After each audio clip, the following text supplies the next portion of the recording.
Pessoal, tema super polêmico. TCU prevê 60 milhões em terceirizados e revolta aprovados em concurso. Nesse vídeo ele é um pouco mais extenso que os demais, mas é um tema muito importante que eu vou trazer. Alguns fatos que não estão muito bem claros nas notícias, trazer um pouco do meu ponto de vista, espero contribuir um pouco para o debate, que isso é um tema importantíssimo e nós precisamos aí nos aprofundar nesse entendimento. Vamos lá, se quiser avançar um pouco o vídeo, aqui são 3 blocos, vou falar do concurso de técnico, vou trazer a análise do estudo técnico preliminar, esse é o estudo que o TCU preparou para poder seguir com os trâmites da licitação, e o que vem pela frente, né? O que eu penso aqui desse tema. Seguinte, turma, primeiro assunto que está repercutindo demais. Ano passado teve o concurso para técnico. Esse concurso foram aí 41 mil inscritos, metade não foram. Esse concurso ele estava prevendo ali 40 vagas, uma boa remuneração, melhor concurso de nível médio do país, acredito eu. Porém, eles colocaram apenas 14 vagas, 20 no total do cadastro de reserva. Já começa por aí a discussão. Por que, que o TCU não ampliou esse cadastro de reserva? Sendo que o concurso ele tem a vigência dos 2 anos e pode ser prorrogado. Então já começa por aí. Quantidade de vagas muito pequena, apenas 40. Também muitas pessoas questionaram na época, né? Por que prova apenas em Brasília? É um certame que demandava aplicações aí nas capitais. Eu fiz essa prova, tenho inclusive algumas lembranças, passei muito mal no dia anterior dessa prova. Não foi um concurso que eu passei, mas tem algumas lembranças, eu vivenciei um pouquinho disso. E falando desse concurso de técnico, turma, é importante. Foi o último concurso técnico para ensino médio do TCU. Agora, com a mudança que eles implementaram, é apenas exigências de nível superior. Então, os certames futuros já vêm aí com essa mudança.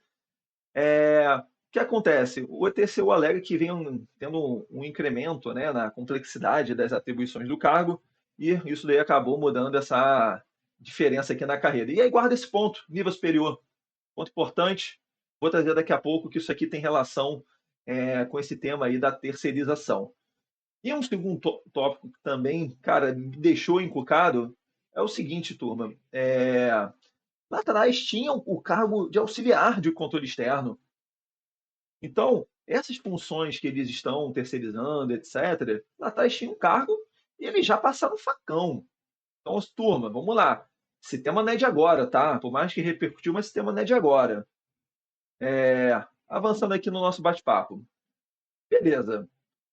Temos aí 60 milhões terceirizado, baita polêmica. O que o TCU eles soltaram na nota técnica? Isso aqui eu vou trazer em alguns momentos aqui na nossa análise. Não, ó, esse contrato ele não vai impactar os servidores nem os que foram aprovados no concurso, porque são atividades que não são próprias de cargos efetivos. Essas funções que estão sendo terceirizadas não são funções típicas de Estado. Não tem substituição. Vamos lá. Isso aqui eu vou mostrar que está absolutamente errado.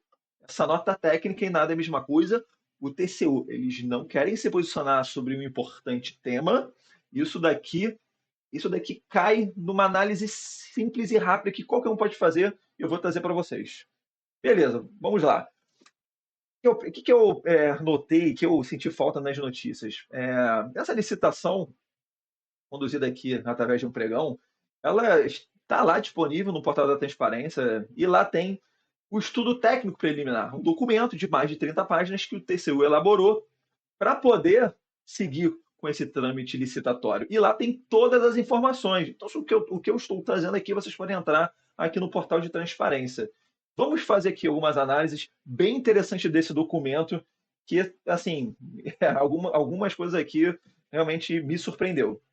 Vamos lá. Isso aqui é o estudo técnico preliminar, separei algumas situações. Primeiro ponto, ele está mal escrito. Cara, isso aqui é um absurdo. Um documento de pouco mais de 30 páginas, eles colocam lá para quinta página, mais ou menos, lá para quinta página eles colocam de forma expressa que esse contrato ele vai ser majoritariamente não para contratar novos funcionários, mas sim para poder agrupar contratos antigos de servidores já terceirizados. Então, primeiro parênteses, esse contrato de 60 milhões não é para chegar amanhã e colocar um monte de funcionários novos, não é isso. Eles estão unificando contratos antigos. Isso não está claro, não saiu bem na mídia, o estudo foi mal redigido, por quê? Vou mostrar agora. Eles se preocupam tanto nas primeiras páginas em justificar por que essa licitação ela é legal, é legítima, que parece que eles esquecem de falar o real motivo. Então, vem comigo. E esse estudo técnico ele tem lá, né? Primeiro ponto, eles vão contratar por registro de preços. Então, basicamente, as empresas elas vão, as que quiserem participar do certame, elas vão dar as condições para fornecer mão de obra. Vai ter lá X empresas. A empresa que tiver a melhor condição desse registro de preço, o TCU pode fazer a contratação, né? Seguir com essa empresa. Então, as empresas vão estar lá oferecendo a proposta. Então, vai ser registro de preço. E aí, gente, olha que coisa, né? Eles colocam aqui a justificativa da contratação. Contratação justifica pelo déficit crescente de mão de obra do quadro de técnicos. Pessoal, de novo, se tem aposentadoria, se tem vacância, por que vocês não ampliaram o concurso que teve ano passado? Por que não colocaram um CR maior? Isso aqui não faz sentido, gente. Não faz sentido. Mas beleza, seguimos. Nesse mesmo documento, eles colocam embasamento, né? Ah, mas por que a gente vai seguir com essa terceirização? E está lá, documento de 2020 do próprio TCU, eles têm um grupo de trabalho e a recomendação do grupo de trabalho foi: devemos ampliar a terceirização para aumentar a eficiência, racionalizar trabalhos e alocar os servidores, auditores e técnicos cada vez mais apenas nas suas atribuições finalísticas. Então, isso daqui não vem de agora, isso aqui já vem de um certo tempo. Nós vamos falar disso daqui a pouco. Vem comigo aqui na análise. Acompanhe o raciocínio. Vamos lá. Nessa resolução aqui, número 332, ela tem a descrição detalhada das atribuições do cargo. Documento extenso, fiz um resumo, vocês podem conferir na íntegra. Então, o técnico tem várias atribuições, desde você fazer lá, atuar nas tarefas de média complexidade, junto aos auditores e à unidade do tribunal, auxiliar nas tomadas de contas, trabalhar com análise de dados, é, atuar nos processos de tomada de contas. São N atribuições, estão muito bem detalhadas. E essas atribuições, turma, o que acontece? Nós veremos já já. Turma, se você pega o estudo técnico preliminar e as atribuições do cargo, está tendo conflito. Tem vários conflitos. Então, o TCU entra em contradição. Eles não estão pegando um contrato de terceirização e tarefas que não estão aqui na resolução. São várias tarefas que entram em conflito. Vem comigo, vamos olhar com calma algumas. Beleza, então lá no documento, é um documento extenso, quando ele começa a citar quais são as tarefas que eles irão terceirizar. Então tem técnico de suporte administrativo, tem um pleno, tem um sênior, experiência profissional ali de 12 meses, o pleno exigência de ensino médio, algumas atribuições do cargo de sênior, são várias atribuições, trouxe algumas, desde preparar documentos, apoio na gestão dos gabinetes, auxílio na execução de contrato com outros órgãos e entidades, auxiliar com contrato, pessoal, se não é o técnico que faz. Beleza, é extenso o documento, eu não vou fazer uma análise exaustiva. Entrem lá e confiram, vamos avançar. Eles estão prosseguindo, né, com a contratação de técnicos de contratação e fiscalização. Opa, nível superior, que coisa, hein? Então, acho que essas funções não são tão triviais, né? Não são tão acessórias. Nível superior, 18 meses de experiência, amplo conhecimento em informática, lei de licitações, AFO.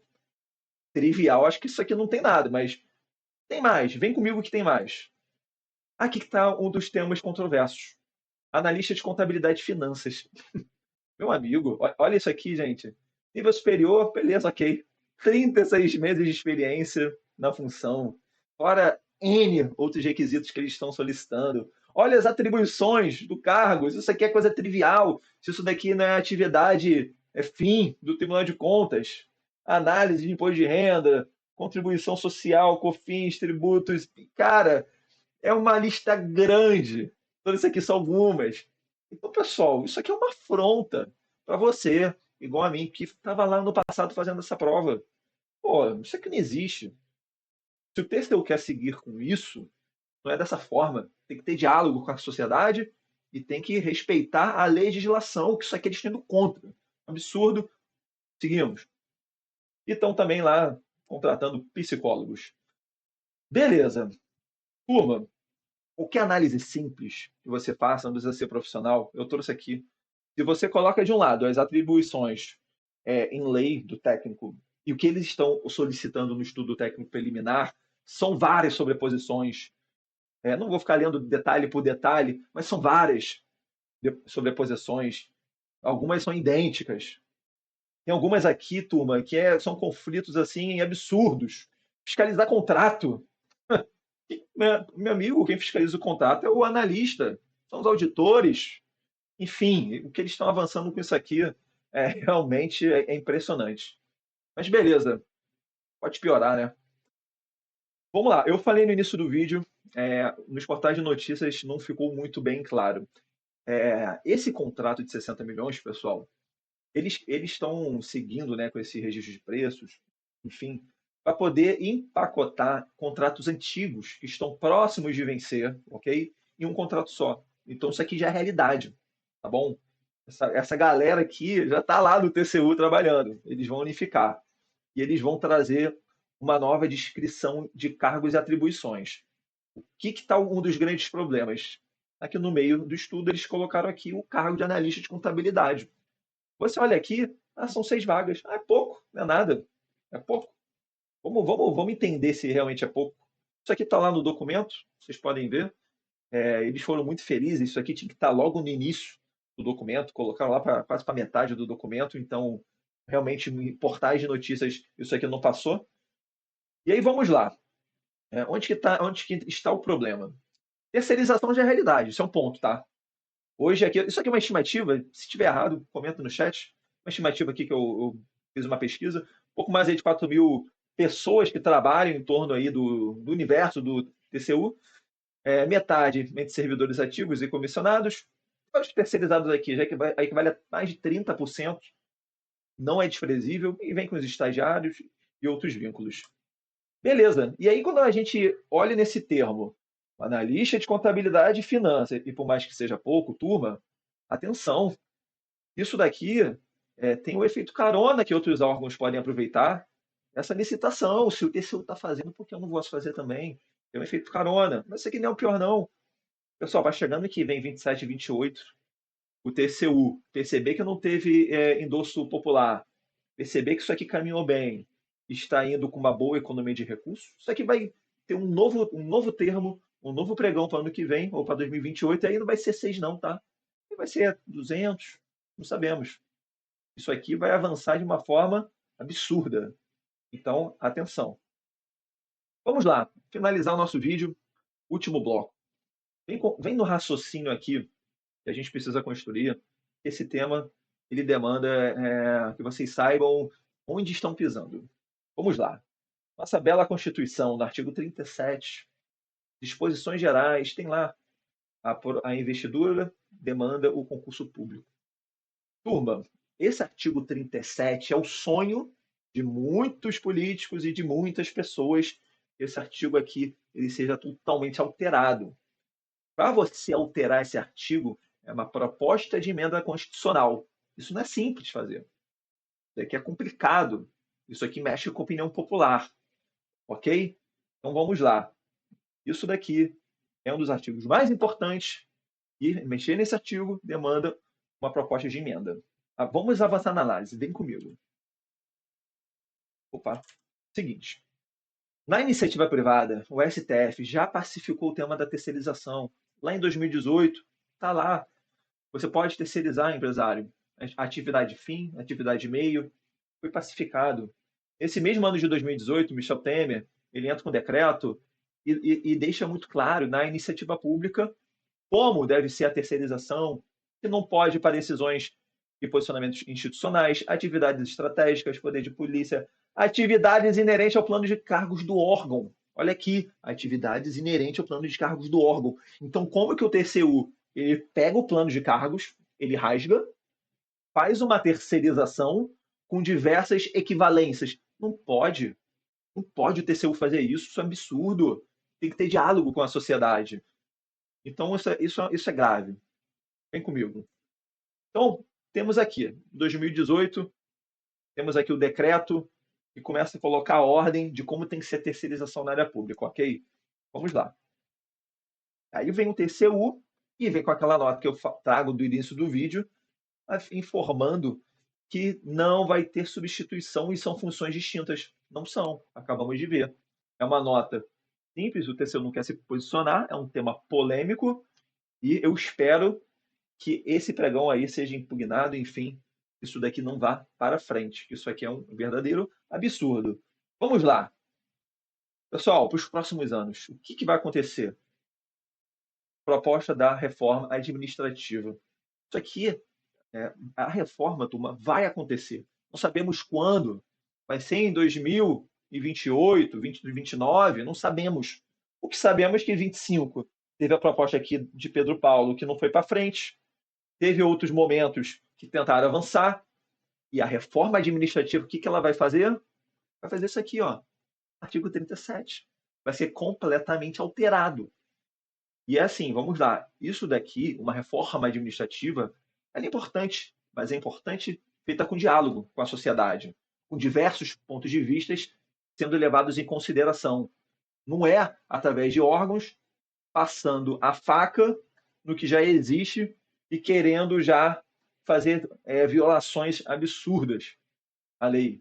Então, turma, a reforma ela vai acontecer, não sabemos quando, mas o que precisamos é disso, é de diálogo, para chegar num bom consenso em boas soluções para a área pública. Vamos lá, para a gente já estar na etapa final. O que vivenciamos hoje? Isso aqui é a realidade. A inteligência artificial, enfim, chegou com uma velocidade absurda. Se você pega uma empresa aí da iniciativa privada, um departamento com 5 pessoas, agora você trabalha apenas com, vamos botar aqui 2, você não precisa mais de 3 pessoas. Você tem agora sênior administrando o trabalho que antes você tinha que ter vários júnior ou pleno, realidade, na iniciativa privada. Então também a gente não pode ser pessoas que negam o progresso. Na Constituição é claro, devemos prezar pela eficiência da máquina pública, mas tem que ter um bom diálogo. Então isso eu acho que a gente deve prezar. E por fim, turma, finalizando esse bate-papo, bom, vamos lá. Isso aqui eu trouxe da sociologia. Nós temos aqui o Estado operando na superestrutura como instituição, mas aqui na infraestrutura temos as empresas, o capital, o trabalho, a tecnologia. E conforme ocorrem as mudanças aqui no nosso cenário prático real, mudanças comportamentais, culturais, tecnológicas, isso daqui pressiona a superestrutura a poder dar respostas e alterar o seu modo operandi. É assim que funciona. A grande questão é aqui em cima, na superestrutura, demora mais tempo, leva mais tempo. Isso daqui não pode ser atropelado. Acho que tem que ser feito com muito diálogo, enfim, com um bom entendimento, levando vários pontos de vista em consideração. Beleza? Vídeo um pouquinho longo, quis trazer essa análise aqui de ponta a ponta sobre esse assunto que, enfim, foi notícia aí. Comenta aí no chat se você concorda ou discorda, se tem algum ponto que eu fui impreciso, comenta que eu tento trazer aí as correções no próximo vídeo. E obrigado aí por você que ficou até agora aí no canal.